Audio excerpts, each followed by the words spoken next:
We're going to read I Am Abraham Lincoln by Brad Meltzer.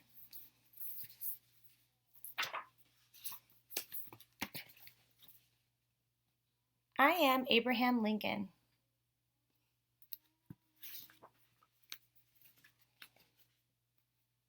When I was little, even young boys were expected to work on the farm and hunt animals for food. Are you coming, Abe? I'll catch you later. I preferred to read.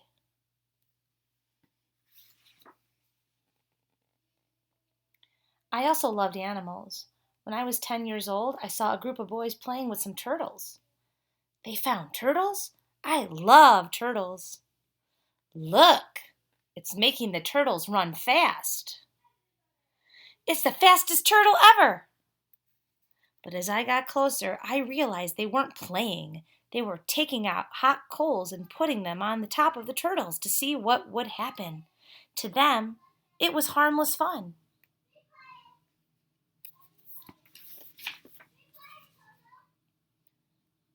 In that moment, I could have just walked away. When you're 10 years old, it's hard to do the right thing, but someone has to. Let this turtle go. What did you say? You heard me. Let it go. These boys let the turtle go.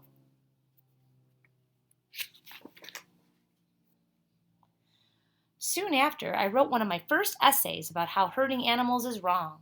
That may not seem like a big deal, but back then most kids and even adults didn't know how to write. In fact, the state of Indiana was so new, schools weren't even built yet. I went to school for barely a year, total! But that didn't stop me. Using chalk, I practiced writing the alphabet on trees. I even wrote in the dirt of the cornfield. Abe, how's the corn coming? Great, Dad.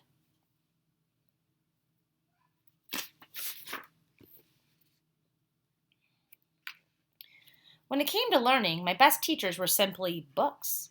I loved books so much I once walked 6 miles, I'm serious, 6 miles to get one. 6 miles? That's too far for a book. Not this one. I'd read while my horse was resting, and while waiting in line at the local store, and in one of my favorite positions with my feet up on a tree.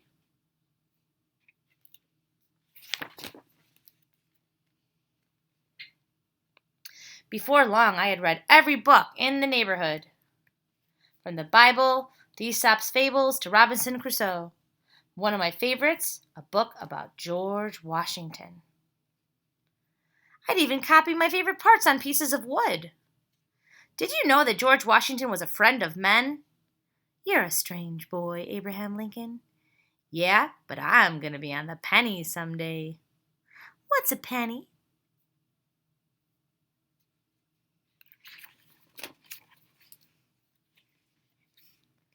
When I was 22 years old, we moved to Illinois, where I met a group of boys named the Clary Grove Boys.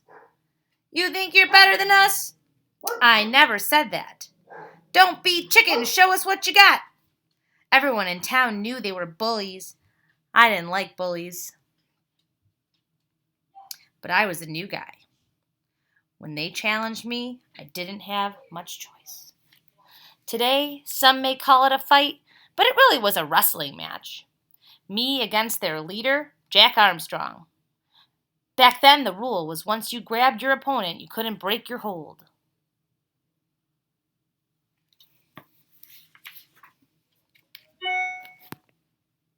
Wham!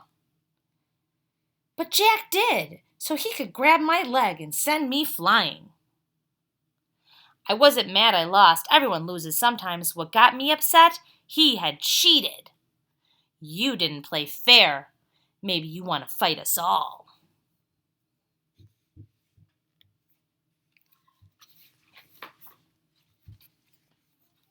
Within seconds, they all surrounded me. They were waiting for me to back down or to lose my cool. Instead, calmly and confidently, I told them, if I have to, I will fight. Every single one of you, fair and square. They knew I meant it. You're a strange kid, Abraham Lincoln, but you've got guts. You know, I'm going to be on the penny. What's a penny? Sometimes the hardest fights don't reveal a winner, but they do reveal character, especially when you're fighting for something you believe in.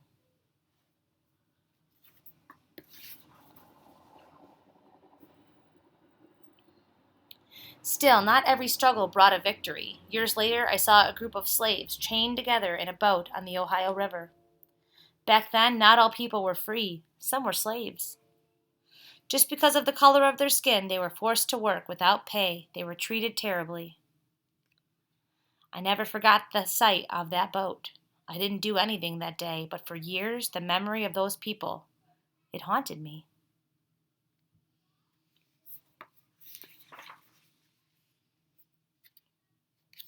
I was still thinking about them when I became president. I lost 4 elections before I got the big job. 4! America was facing one of the greatest fights in our history, the Civil War. One side wanted to let the slaves go free.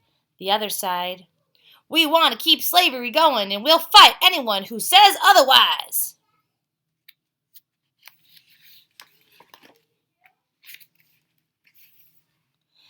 If I had turned my head and looked away, I would have avoided the fight.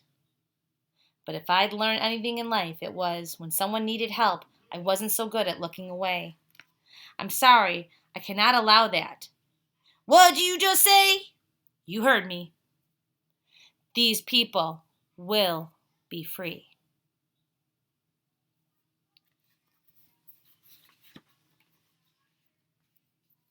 The Civil War lasted longer than anyone thought.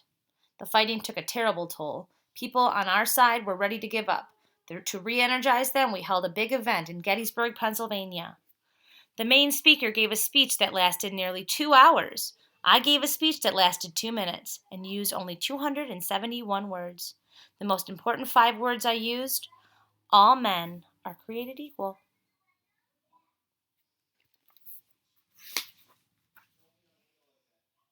Soon after, I helped pass a law that ended slavery in America and freed all those people. Then we ended the Civil War. As a result, we didn't just bring together these United States of America, we proved that this government of the people, by the people, and for the people would be dedicated to freedom and justice. You know, in his speech, he told the crowd that no one will remember what he said at Gettysburg.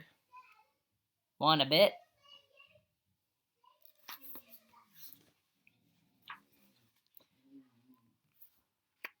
In life, strength can take many forms, but there's nothing quite as strong as standing up for someone who needs it. No matter where you're from or how little you have, one thing that can never be taken away from you is your voice. When you find something you believe in, use your voice. And when you see injustice, speak louder than you've ever spoken before. When you do,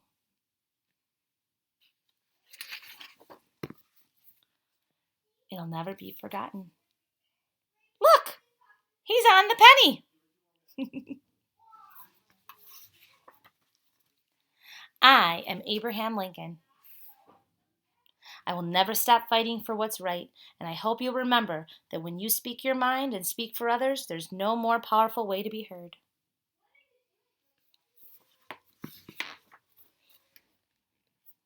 I am not bound to win, but I am bound to be true. I am not bound to succeed, but I am bound to live by the light that I have. I must stand with anybody that stands right and stands with him while he is right, and part with him when he is wrong. Abraham Lincoln. So here's some pictures. Sorry about the dogs barking. Everybody's home in the Ullrich Sherman house. Okay, what am I trying to show you? Oh, these ones. Okay. During the Civil War, 1862, so you can see there's Abraham Lincoln, and he's standing with some guys in a tent. Gotta love the fighting in the background. Sound like your house? Here's a replica of Abraham's first home, found at the Lincoln Birthplace National Museum in Kentucky. So he was born in Kentucky, but he was actually raised in Illinois.